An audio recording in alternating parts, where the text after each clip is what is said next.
तो मुश्किलों से डर कर भाग जाना आसान होता है। हर पल ज़िंदगी का इम्तहान होता है। डरने वालों को कुछ नहीं मिलता, लड़ने वालों को कदमों में जहां। आखिरी में हम चाहेंगे कि दर्शक जो देख रहे हैं आपको और आपकी बातें जो सुन रहे हैं उनके लिए आप क्या कहेंगे? मैं सभी दर्शकों से, साथियों से, देशवासियों से मैं कह रहा हूँ कि दुनिया का सबसे बड़ा रोग क्या कहेंगे लोग, इस बात को कभी मत अपने दिमाग में। जो चट्टी चौराहे पर जो निकम्मे लोग हैं, जो कुछ नहीं करते। लोकसभा की तैयारी है। देखिए, कहा गया है कि राजनीति को पहले लोग कहते थे बुरे से होता है, लेकिन उसके साथ साथ जो हमारे साथ जो लोग जुटे थे उनका कहना था कि आप यहाँ जो मरीज़ हैं हमारे पास आते रहते हैं, जो गरीब हैं। मेरा एक ही उद्देश्य होता है कि जो समाज के, तो पहला मैं डॉक्टर बना, ये मेरा कर्तव्य है और दायित्व भी है। नमस्कार दोस्तों, मैं अंगारा लाल। अभी मैं जनपद चंदौली में हूँ, चंदौली के मुगल सराय में। अभी हमारे साथ देख रहे हैं डॉक्टर साहब हैं, जिनको आप बहुत अच्छी तरह से जानते भी होंगे, पहचानते भी होंगे। नाम है डॉक्टर विनोद कुमार बिंद। और एक तरफ से डॉक्टर साहब हैं और एक तरफ से समाज की जो सेवा करते हैं विधायक भी हैं। तो फिलहाल एक बार मैं इनसे परिचय भी जानूँगा थोड़ा सा, और इनकी जो मेहनत है, जो जीरो से उठकर हीरो हुए हैं, थोड़ा सा उस पर भी प्रकाश डाला जाएगा। तो सर, सबसे पहले आपका स्वागत है।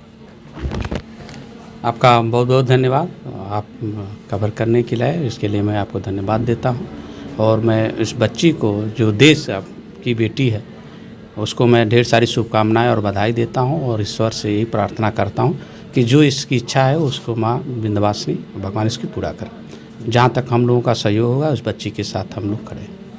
जी डॉक्टर साहब, एक चीज़ मैं जानना चाहूँगा कि एक तरफ आप हॉस्पिटल भी संभालते हैं, दूसरी तरफ जो है समाज का सेवा भी करते हैं, ये कैसे संभव हो पाता है?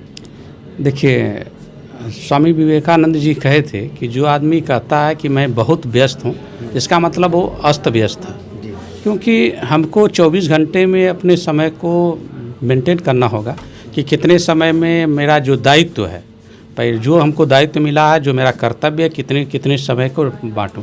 तो पहला मैं डॉक्टर बना, ये मेरा कर्तव्य है और दायित्व भी है।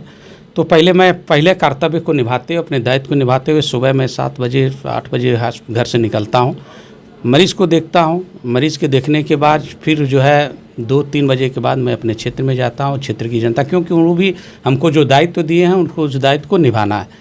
और इस हॉस्पिटल के माध्यम से भी उनका मदद करते रहते हैं। केवल मझवा ही नहीं, आसपास के जितने भी डिस्ट्रिक्ट हैं वो भी हमसे शुरू से जुटे हुए हैं। ये तो हमारा प्रदेश की तो बात छोड़ दीजिए, आपको बिहार से, एमपी से, झारखंड से भी जो मरीज़ हैं हमारे पास आते रहते हैं, जो गरीब हैं। मेरा एक ही उद्देश्य होता है कि जो समाज के निचले पायदान पर खड़ा व्यक्ति है, जो गरीब है, असहाय है, जिसका कोई नहीं है, उसका जितना हो सके मैं मदद करूँ।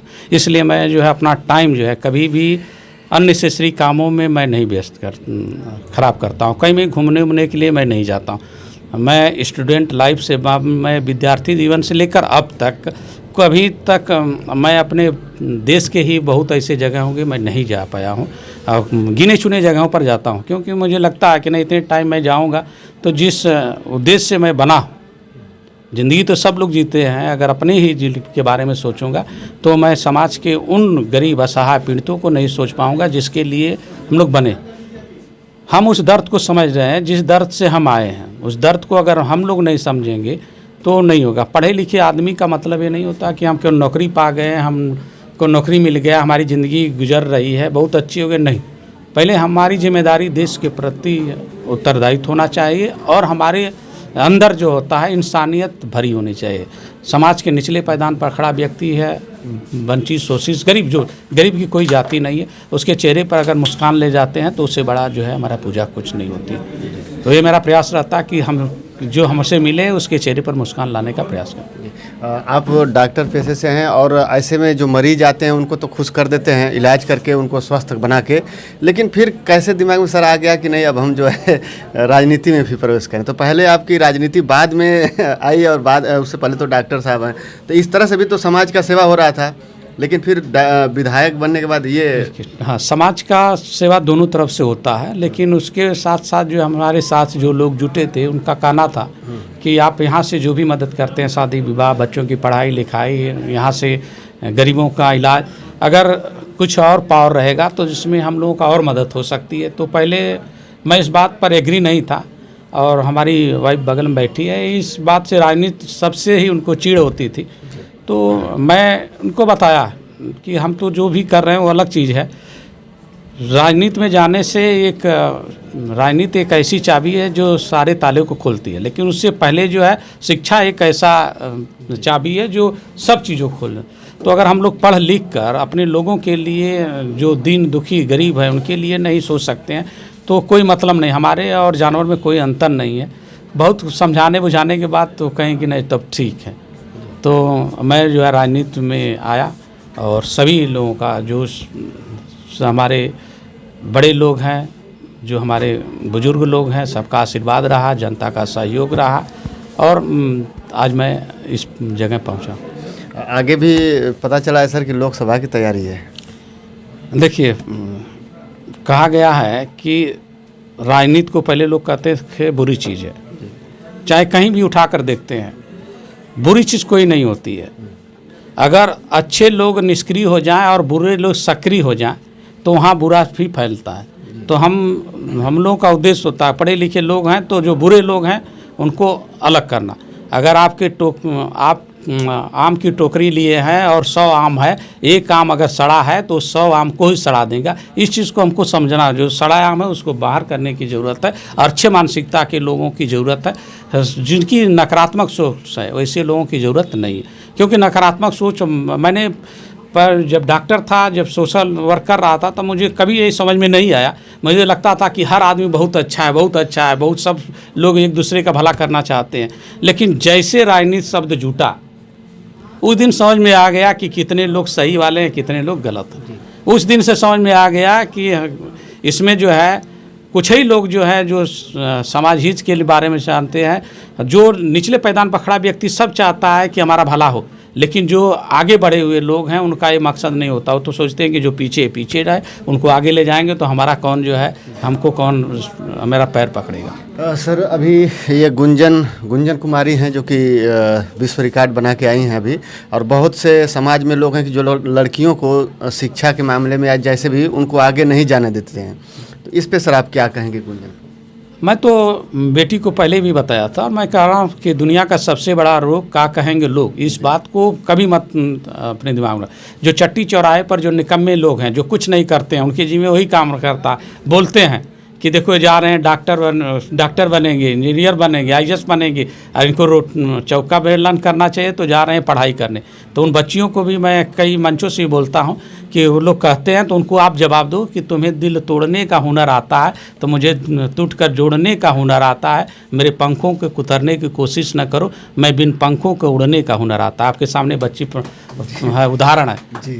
उसके अपने हौसले के बल पर, उसके जुनून, उसके जो शरीर में जो है ब्लड नहीं दौड़ रहा, उसको जुनून दौड़ रहा, उसके हौसले जुन रहा है, तब जाकर एवरेस्ट फतह करके आए। 11 में पढ़ती है बच्ची, तो इसकी उम्र अधिक से अधिक 15-16 साल की होगी। जब 16 साल में इतने परेशानियों के बाद भी इसके पास हौसले है कि हम आगे जाएंगे तो दुनिया की कोई शक्ति नहीं रोक सकती। और जो इंसान जो है परेशानियों से डर कर भाग जाता है वो कभी भी सफल नहीं होता है। तो मुश्किलों से डर कर भाग जाना आसान होता है, हर पल ज़िंदगी का इम्तहान होता है। डरने वाले को कुछ नहीं मिलता, लड़ने वालों के कदमों में जहान होता है।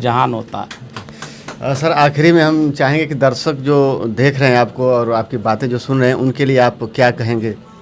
मैं सभी दर्शकों से, साथियों से, देशवासियों से मैं यही कहता हूँ और निवेदन रहता है कि देश सबका है, हम उस देश के सभी लोग नागरिक हैं। हम सबकी जिम्मेदारी बनती है कि उस देश के निर्माण में अपना महत्वपूर्ण योगदान दें। क्योंकि अगर आपके पास का कोई बच्चा जो है आपकी नज़र में है, अगर वो मुख्य धारा में जाने से बचा रह जाता है, उसको सही राय नहीं दे पाते हैं, तो इसका मतलब हम देश हित में इस काम सही से नहीं कर रहे। हमेशा सही राय दीजिए, कभी भी ये मत सोचिए कि वो आगे जाएगा तो मेरा क्या होगा। इस लोगों के अंदर ये धारणाएं बनी रहती है कि अगर हम अपने पैर किसी को खड़ा करते हैं तो मुझको पीछे कर रहा नहीं। आप में हौसले हैं, आप सही काम कर रहे हैं तो आप आगे जाते रहेंगे, दूसरा भी आगे। जब सभी लोग जाएंगे, सभी लोग आगे बढ़ेंगे तो एक अच्छे राष्ट्र का निर्माण हम लोग कर सकते हैं। जी, बहुत लोग तो विधायक साहब से मिलने के लिए डरते हैं लोग कि कैसे हम उनसे मिल पाएँ, लेकिन आपका जो पैसा है उस हिसाब से तो हर एक जो गरीब दिन दुखिया है सब आपसे आके मिल लेता है। देखिए, मैं पद कभी भी रहता है चला जाता है, लेकिन इंसानियत तो कभी जाती नहीं है। आप जिंदा हैं तब भी, मर जाएंगे तब भी। पद तो कहीं अंकित ही हो जाता है, लेकिन इंसानियत लोगों के दिमाग में, मन में बसी रहती है। तो इंसान बनना सबसे बड़ा जो ज़रूरी है। और लड़का बोला कि एक बार जब जीतने के बाद बोला कि सर हम लोगों को तो लग ही नहीं रहा कि विधायक वाली फीलिंग आ रही है। हम कह नहीं, विधायक वाली फीलिंग नहीं, हम लोगों को आनी भी नहीं चाहिए, क्योंकि आप इंसानियत डेवलप करो। इंसानियत की फीलिंग ही सबसे बड़ी फीलिंग होती है। विधायक फीलिंग जहाँ होनी चाहिए, सदन में अपनी बात को रखने के लिए अपनी बात को रखिए। जनता की ज़रूरतें हैं, जनता के मुद्दे हैं, वो सदन में रखिए, वहाँ आपका वो विधायक पद होता है। अब जब बाहर होते हैं तो आम जनता है, जनता, हमारा लोकतंत्र भी कहता है कि जनता से, जनता के लिए, जनता के द्वारा। तो उनके लिए हमेशा आप काम करिए, अच्छा काम करिए। आपको जनता हर समय आपको पूछेगी, नहीं अच्छा काम करेगी जनता वो हटा देगी। जी सर, बहुत बहुत धन्यवाद सर।